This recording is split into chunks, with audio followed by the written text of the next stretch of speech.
Welcome to Knife Chats. If you like this video, please take a moment to leave a comment. Thank you.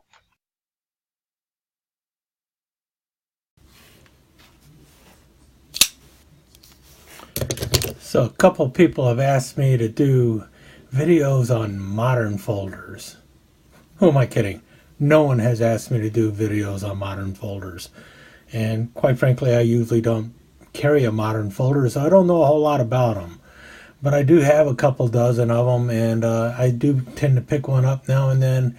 And so I thought maybe what I will do is give a perspective on modern folders from the viewpoint of somebody who normally carries a traditional pattern knife.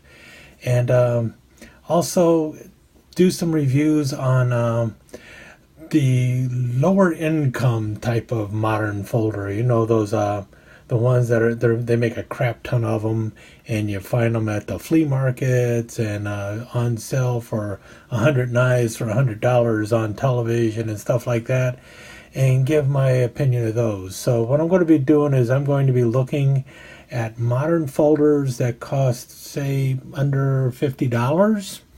So, and more likely in the $10 to $15 range, and give my opinion of them and how well they work and things like that. And so it'll be a new series of videos I'll be doing. Inexpensive modern folders. And there's a lot of them out there.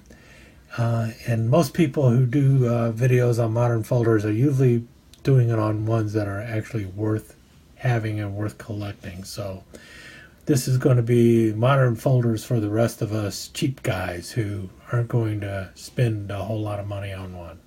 But hey, if you want to send me one of those really expensive modern folders and let me prove me wrong and tell me, see, this is why you should have a modern folder, go ahead and send me that $200 Spyderco or $300 Benchmade, and I'll tell you why you're wrong and a traditional pattern knife is still better. Any case, that's what this series of videos is going to be on. We'll see how it goes. So I guess a few of the parameters in this is, like I mentioned, it's going to be a knife that's relatively inexpensive, normally under $40. And it's going to be a modern folder, something that's a lot of people call tacticals. I try to avoid that term. And to better define what this modern folder is, there's a few things that I'm going to look at. For instance, most likely it's going to be a single blade knife, and it'll probably have a pocket clip, and so I'll be determining if this pocket clip allows for different carry options and if the pocket clip can be removed. And I'll look at how this knife happens to open up. Does it use a finger hole? Or maybe it's using a thumb stud. And is that thumb stud ambidextrous, or is it just right-handed? Or does the knife use a flipper instead of a thumb stud, or does it have everything, a finger hole and a flipper, or a thumb stud and a flipper? And finally, is there a way to actually adjust the tension on the blade so that you can speed up its opening or slow it down if you want to slow it down? So those are some of the things I'm going to be looking at when I look at these knives and determine if they're practical or if they're just crap. But when I do this, I'm going to give these knives a fair shake. If it's a $20 knife, I'm going to judge it based on $20, not compare it to some $200 knife.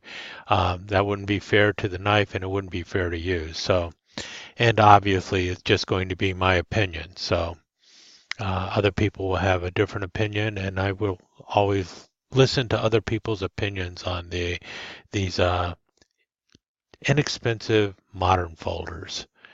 But the idea is to talk about knives that I think a lot of people can afford and a lot of people buy, and kind of help them steer towards the ones that are a little bit better than the ones that you might find at that flea market.